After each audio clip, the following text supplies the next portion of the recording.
வணக்கம் ஜோதிட நண்பர்களே.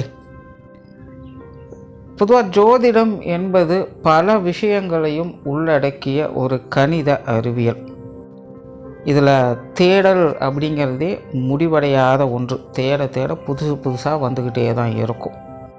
ஆனால் இந்த ஜோதிடம் அப்படிங்கிறது மனிதர்களுடைய வாழ்க்கையை பற்றி தெரிந்து கொள்வதற்கான ஒரு முக்கியமான டூலாக யூஸ் ஆகிட்டுருக்கு.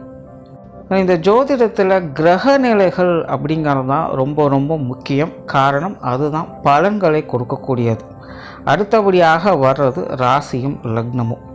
இந்த ராசியும் லக்னமும் சேர்ந்து தான் ஒரு மனிதர்களுடைய மனதையும் குணத்தையும் வாழ்க்கை அமைப்பையும் இன்னும் மற்ற விஷயங்கள் எல்லாத்தையுமே வடிவமைக்குது. ஏற்கனவே நம்ம சேனலில் இந்த ராசியும் லக்னமும் சேர்ந்த நிலைகளில் என்ன மாதிரியான பலன்கள்லாம் இருக்கும், எப்படிப்பட்ட விஷயங்கள் காரியங்கள் உறவு முறைகள்லாம் அவங்களுக்கு அமையுது, எதெல்லாம் அவங்களுக்கு சாதகமாக இருக்குது, எதெல்லாம் அவங்களுக்கு பாதகமாக இருக்குது, அவங்களுடைய வாழ்க்கை எதை நோக்கி போகுது அப்படிங்கிறத பற்றியெல்லாம் சொல்லியிருப்போம். பார்க்காதவங்க மறக்காமல் செக் பண்ணி பாருங்கள். டிஸ்கிரிப்ஷனில் ப்ளேலிஸ்ட் லிங்க்கும் இருக்குது. இந்த பதிவு அதனுடைய தொடர்ச்சி. அதாவது போன பதிவுகளில் அவங்களுடைய வாழ்க்கை நிலை எப்படி இருக்கும், இன்னும் மற்ற விஷயங்கள்லாம் எப்படி இருக்கும் அப்படிங்கிறத பற்றி பார்த்தோம். இந்த பதிவில் அதனுடைய முரண்பாடுகள் என்ன அப்படிங்கிறத பற்றி பார்க்க போகிறோம். அதாவது நம்மளுடைய வாழ்க்கையில் ஒரு சில விஷயங்கள் நமக்கு சரியாக இருக்கும், ஆனால் அது வெளியிலையோ மற்றவங்களுக்கோ தவறாக இருக்கும். இன்னும் சில விஷயங்கள் மற்றவங்களுக்கு சரியாக இருக்கும், நமக்கு அது தவறாக இருக்கும். சில விஷயங்கள் மட்டும்தான் நமக்கும் சரி மற்றவங்களுக்கும் சரி ஒத்து போக செய்யும், இல்லைன்னா ஒத்து போக செய்யாது. ஸோ இந்த முரண்பாடுகள் அப்படிங்கிறது எல்லாருக்கும் ஒரே மாதிரி ஒரே விஷயங்களில் அமையாது. ஒவ்வொருத்தருக்கும் ஒவ்வொரு விஷயங்களில் ஒவ்வொரு சூழ்நிலைகளில் தான் இருக்கும். ஸோ இந்த முரண்பாடுகளுக்கு முக்கிய காரணமாக இருக்கிறது இந்த ராசியும் லக்னமும் தான். இதைத்தான் ஜோதிடத்தில் விதி மதி கதி அப்படின்னு ரொம்ப சிம்பிளாக ஷார்ட்டாக சொல்லுவாங்க.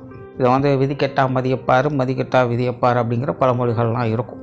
ஸோ அந்த முரண்பாடுகள்லாம் என்ன, எப்படி வேலை செய்யுது, ஒவ்வொரு ராசியும் லக்னத்துக்கும் என்ன மாதிரியான அமைப்புகள் இது ஏற்படுத்துது அப்படிங்கிறத பற்றி தான் இந்த பதிவில் நம்ம பார்க்க போகிறோம். தொடர்ச்சியாக எல்லா ராசி லக்ன காம்பினேஷன்களுக்கும் வீடியோ கண்டிப்பாக போடுவோம். ஸோ சேனலை சப்ஸ்கிரைப் பண்ணாங்க சப்ஸ்கிரைப் பண்ணி வச்சுக்காங்க. வீடியோ பிடிச்சிருந்தா லைக் பண்ணுங்கள், மற்றவங்களுக்கும் ஷேர் பண்ணுங்கள், என்ன பிடிச்சிருக்குங்கிறத கமெண்ட் பண்ணுங்கள்.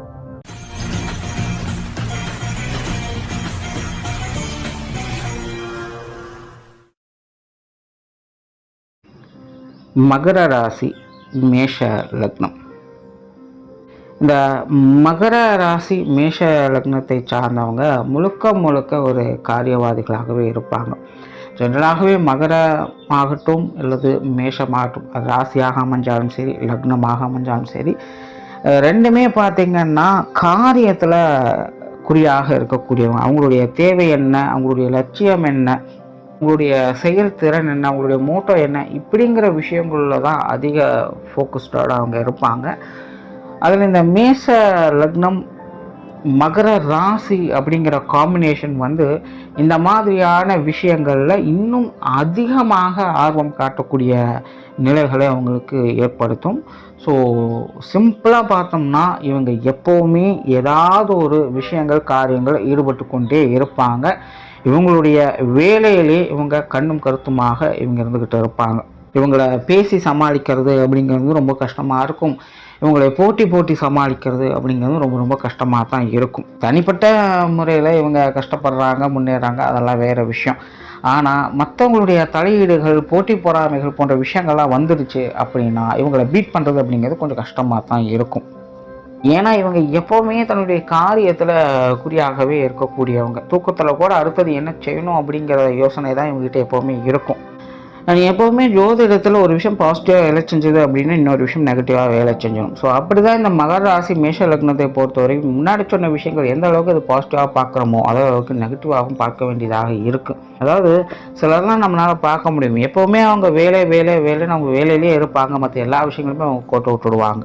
அவங்களுக்கு நீ எதுவுமே இருக்காது. கடைசியில் அவங்க திரும்பி பார்த்தா அவங்க செஞ்ச வேலைகள் மட்டும்தான் உங்களுக்கு ஞாபகம் வருமே தவிர மற்ற எந்த ஒரு விஷயமுமே எந்த ஒரு உறவுகளுமே அவங்களுக்கு ஞாபகத்திலேயே இருக்காது. ஒரு கட்டத்துக்கு மேலே தான் ஏன் ஓடிக்கிட்டு இருக்கோம், யாருக்காக ஓடிட்டுருக்கோம் அப்படின்னு அவங்களே யோசிக்க வேண்டியதாக இருக்கும்.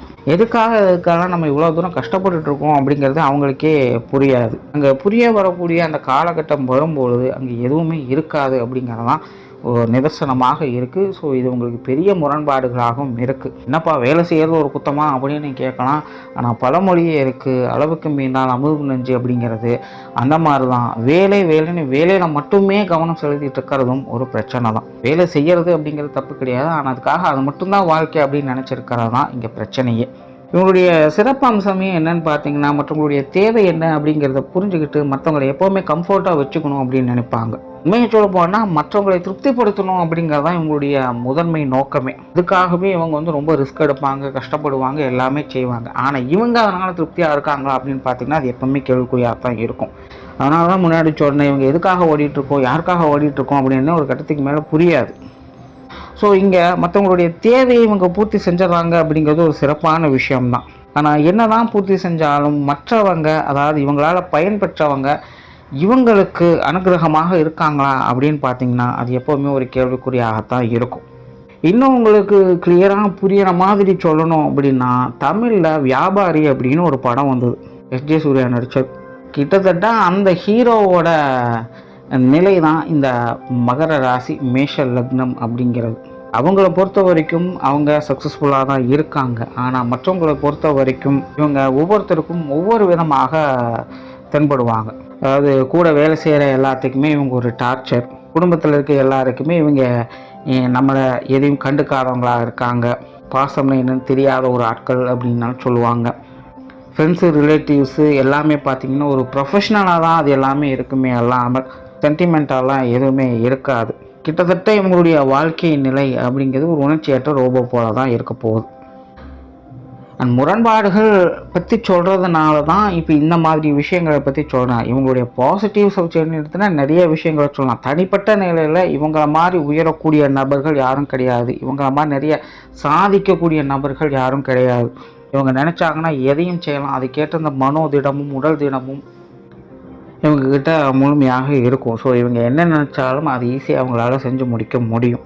பட் பிரச்சனை என்னென்னா, இதெல்லாம் எந்த அளவுக்கு பயன் கொடுக்குது, இந்த பயன்களால் எத்தனை பேருக்கு பயன்கள் இருக்குது அப்படிங்கிறத பற்றி தான். அதுவும் என்ன மாதிரியான பயன்கள் இருக்குது அப்படிங்கிறத பற்றி அதாக தான் இருக்கும். ஸோ எல்லாத்தையுமே ப்ராக்டிக்கலாக மட்டும் பார்க்காம கொஞ்சம் சென்டிமெண்ட்டாகவும் சில விஷயங்களை இவங்க பார்த்தாங்க அப்படின்னா மட்டும்தான் உங்களுடைய வாழ்க்கையில் கொஞ்சம் ஸ்டெபிலிட்டி அப்படிங்கிறது கிடைக்கும். இல்லை அப்படின்னா இவங்களுக்கும் மற்றவங்களுக்கும் முரண்பாடுகள் அப்படிங்கிறது இருந்துக்கிட்டே தான் இருக்கும். அதாவது இயற்கையாகவே இந்த மகர ராசி மேஷ லக்னம் அப்படிங்கிறது யாருக்கும் விட்டு கொடுக்காது. அது என்ன நினைக்குதோ அதை செஞ்சுட்டு போயிட்டே தான் இருக்கும்.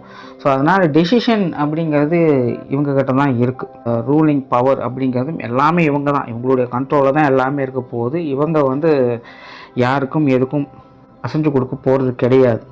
ஸோ இது ஒரு கட்டத்துக்கு மேலே ரொம்ப ஸ்ட்ரைட் ஃபார்வர்டாக போய்கிட்டே இருப்பாங்க. கடைசியில் இதெல்லாம் எங்கே போகிறோம், எதுக்கு போகிறோம் அப்படிங்கிற ஒரு குழப்பத்தை தான் கொண்டு வந்து கொடுக்கும். ஸோ அப்பப்போ கொஞ்சம் கொஞ்சமாவது அந்த சென்டிமெண்ட்டை உள்ளே கொண்டுட்டு வர்றது இவங்களுடைய வாழ்க்கைக்கு நல்லது. இல்லை அப்படின்னா முரண்பாடுகள் அப்படிங்கிறது வெளியிலேருந்து வர்றது கிடையாது, இவங்க செய்யக்கூடிய விஷயங்கள் மூலமாகவே இவங்களுக்கு அமைஞ்சிடும். அதாவது என்ன நடந்தாலும் கடைசியில் இவங்களை தான் ப்ளேம் பண்ண வேண்டிய சூழ்நிலை அப்படிங்கிறது ஏற்பட்டுடும். இவங்க எல்லாருக்கும் நல்லதே செஞ்சாலும் கூட சில நேரத்தில் கெட்ட பேர் அமைகிறதுக்கு வாய்ப்புகள் இருக்குது. அண்ட் ஜீவன அமைப்புகளை பற்றி சொல்லணும் அப்படின்னா, இந்த மகர ராசி மேஷ லக்னம் அப்படிங்கிறது ஜீவனத்தில் மிக மிக கெட்டிக்காரத்தனம் மிகுந்தது. இப்போ முன்னாடி சொன்ன எல்லாமே ஜீவன அமைப்பை ரிலேட் பண்ணது தான், தனியாக எதுவும் சொல்ல வேண்டியதில்லை. ஸோ முழுக்க இவங்களுடைய ஜீவனத்தில் சிறப்பு வாய்ந்தவங்களாகவே இருப்பாங்க. அதில் இவங்களை பீட் பண்ணவே முடியாது. பட் இவங்களுக்கு போட்டி பொறாமைகள் அதிகமாக இருக்கும். எப்போவுமே ஒரு காம்படிட்டர் வச்சுக்கிட்டே இருப்பாங்க. காம்படிட்டர் யாருமே இல்லைன்னா நீ எனக்கு காம்படிட்டர் இரு அப்படிங்கிற மாதிரி சொல்லி ஒரு காம்படிட்டர் வச்சுக்கிட்டே இருப்பாங்க. அவங்கள பீட் பண்ணிக்கிட்டே இருக்கணும் அப்படிங்கிறது தான் இவங்களுக்கு ஒரு பிடித்த விஷயமாக இருக்கும். வேலை தொழிலில் எப்போவுமே இவங்க பிஸியாக இருக்கணும் அப்படின்னே நினச்சிக்கிட்டு இருப்பாங்க. மற்ற எதை பற்றியுமே இவங்க கவலைப்படவே மாட்டாங்க. அண்ட் எல்லாத்துலேயுமே ஜெயிக்கணும் அப்படிங்கிறதுக்காகவே இவங்க வேலை செய்வாங்க. ஸோ இந்த ப்ராஃபிட் அண்ட் லாஸ் அப்படிங்கிறதெல்லாம் ரெண்டாம் பட்சம் தான். இவங்களை பொறுத்த வரைக்கும் எப்போவுமே வின் பண்ணிக்கிட்டே இருக்கணும் அப்படிங்கிறது ஒரு விஷயம். ரெண்டாவது நாலேஜை கெயின் பண்ணிக்கிட்டே இருக்கணும், நாலேஜை ஷேர் பண்ணணும் அப்படிங்கிறதுல ரொம்ப தீவிரமாக இருப்பாங்க. அந்த அசட்டை பெருக்கிறதுல ரொம்ப கெட்டிக்காரத்தனம் மிகுந்தவங்க அப்படி சொல்லலாம். 10 ரூபா சம்பாதிச்சு இன்னொன்றில் 10 ரூபா போட்டு அந்த 10 ரூபா எப்படி பெருக்கிறது அப்படிங்கிறது தான் இவங்களுடைய மெயின் கோலாகவே இருக்கும். எப்போவுமே இந்த அசட் டெவலப்மெண்ட்டில் குறியாக இருப்பாங்க. அஷ்டாவதானி தசாவதானி அப்படின்னு சொல்கிற மாதிரி மல்டி பிஸ்னஸ் செய்யக்கூடியவங்களாக இருப்பாங்க. ஒன்றுக்கும் மேற்பட்ட பல வேலைகளில் திறமை வச்சுருப்பாங்க. செயல்பாடுகளும் இறங்குவாங்க. பல வழிகளையும் பணம் வருவதற்கான விஷயங்களை இவங்க செய்வாங்க. ஸோ இங்கே முரண்பாடுகள் அப்படின்னு பார்க்கும்போது இவங்க ரொம்ப ரிஸ்க் எடுக்காங்கிறோம் அப்படிங்கிற மாதிரி தோணும். சுய ஜாதகம் ஜாதக அமைப்பு உங்களுக்கு நல்லபடியாக கை கொடுத்துருச்சு அப்படின்னா இந்த மாதிரியான விஷயங்கள்லாம் ரிஸ்க் இருந்தாலும் அதை எப்படியும் மேனேஜ் பண்ணி கொண்டு வந்துடுவாங்க. ஒரு வேளை உங்களுக்கு ஜாதகம் கை கொடுக்கல அப்படிங்கிற பட்சத்தில் எல்லாத்தையும் தலைமையில தூக்கி போட்டுட்டு என்ன செய்யணும் முடிக்கிற வேண்டிய சூழ்நிலை தான். தெரியாமல் காலை விட்டுட்டோமோ அப்படின்னு இவங்களையே யோசிக்க வச்சிடும். ஆனாலும் எப்போவுமே விட்டில் பூச்சை கதை தான். இவங்களால் வேலை செய்யாமல் இருக்கவே முடியாது. அதை தூக்கி விட்டு அடுத்த வேலையை நோக்கி போக ஆரம்பிச்சிடுவாங்க. ஸோ இப்படியே உங்களுடைய லைஃப் சைக்கிள் அப்படிங்கிறது போய்கிட்டு இருக்கும். அண்ட் இதனாலேயே உங்களுடைய லைஃப் ஒன்ஸ் அகெயின் எதுக்கு ஓடுறோம் ஏன் ஓடுறோம் அப்படின்னு புரியாத ஒரு குழப்ப நிலைக்கு தள்ளப்படும். அதனால் ஜீவன அமைப்புகளை பொறுத்த வரைக்கும் இவங்க செய்யக்கூடிய விஷயங்கள் காரியங்களும் கொஞ்சம் நிதானம் அப்படிங்கிறது தேவைப்படும். முன்னாடி சொன்னோமா கொஞ்சம் சென்டிமெண்ட்டையும் கலந்துக்கங்க. ஒரே முட்டா கடிவாளம் கட்டின மாதிரி போய்கிட்டு இருக்கீங்க அப்படின்னா பொருள் ரீதியாக நல்ல ஒரு பெனிஃபிட் இருக்கும். ஆனால் என்ன காரணம் எதுக்கு யாருக்கு அப்படிங்கிற கேள்விகளுக்கெல்லாம் பதில் தெரியாமையே போயிடும். அண்ட் யாருக்காக நீங்கள் கஷ்டப்பட்டீங்களோ அவங்களே உங்களை ரெகக்னைஸ் பண்ண முடியாத சூழ்நிலை அப்படிங்கிறதெல்லாம் கூட ஏற்படலாம். ஸோ ஜீவன அமைப்புகளை இந்த மாதிரியான விஷயங்களை தான் கொஞ்சம் பார்த்துக்கணும். குடும்ப வாழ்க்கை அப்படின்னு பார்க்கும்போது ஒரு செகண்ட் முன்னாடி சொன்னால் அதே விஷயம் தான் திரும்ப அதான் சொல்ல வேண்டியதாக இருக்குது. எப்போவுமே வேலைன்னு வேலையிலே குறியாக இருக்கிறதுனால குடும்ப விஷயங்கள் காரியங்கள் தேவைகளை பூர்த்தி செஞ்சுருவாங்க. குடும்பத்துக்கு என்னெல்லாம் தேவையோ எல்லாத்தையும் வாங்கி கொடுத்துருவாங்க. அவங்க சொல்கிறதுக்கு முன்னாடி அவங்க நினைக்கிறதுக்கு முன்னாடியே கூட செஞ்சு கொடுக்குறவங்களா இருப்பாங்க. அது எல்லாமே ஒரு உணர்வுபூர்வமாக இருக்கா அப்படின்னு பார்த்தீங்கன்னா இருக்காது. அதனால் குடும்ப வாழ்க்கை அப்படிங்கிறது நல்லபடியாக இருக்கும், இன்னும் சீரு சிறப்புமாக இருக்குன்னு கூட சொல்லலாம். ஆனால் குடும்ப உறவு நிலைகள் அந்த அளவுக்கு இருக்குமா அப்படிங்கிறது தெரியாது. கொஞ்சம் அவங்களோடையும் அப்பப்போ டைம் ஸ்பெண்ட் பண்ணுங்கள். நல்லபடியாக டைம் ஸ்பெண்ட் பண்ணுங்கள். கடமைக்காக நானும் இருக்கேன் அப்படிங்கிற மாதிரி இல்லாமல் நல்லபடியாக அவங்களோட டைம் ஸ்பெண்ட் பண்ணாலே இந்த குடும்ப உறவுகள் அப்படிங்கிற முரண்பாடுகள் எல்லாம் நல்லபடியாக இருக்கும். இது எல்லாமே பெற்றோர்கள் உடன்பிறப்புகள் கணவன் மனைவி உறவு குழந்தைகள் உற்றார் உறவினர்கள் நண்பர்கள் எல்லாத்துக்கும் பொருந்தும். ஸோ ஓவராலாக இந்த மகர ராசி மேஷ லக்னம் அப்படிங்கிறது காரியத்தில் சிறப்பு வாய்ந்தவங்க. அதில் எந்த ஒரு டவுட்டும் கிடையாது. சுயஜாதகம் நல்லபடியாக இருந்துருச்சு அப்படின்னா இவங்க பெரிய லெவல் அச்சீவ் பண்ணிடுவாங்க. சமுதாயத்தில் பெரிய நபர்களாக இவங்க திகழ்வாங்க. ஆனால் பொருளை தக்க வச்சுக்கக்கூடிய இவங்க சென்டிமெண்ட்டில் கோட்டை விடக்கூடியவங்களாக இருந்துருவாங்க. ஆனால் இவங்க அப்பப்போ கொஞ்சம் சென்டிமெண்ட் பக்கமும் மெட்டி பார்த்துட்டு வர்றது இவங்களுக்கு நல்லது. நன்றி, வணக்கம், வாழ்க வளமுடன்.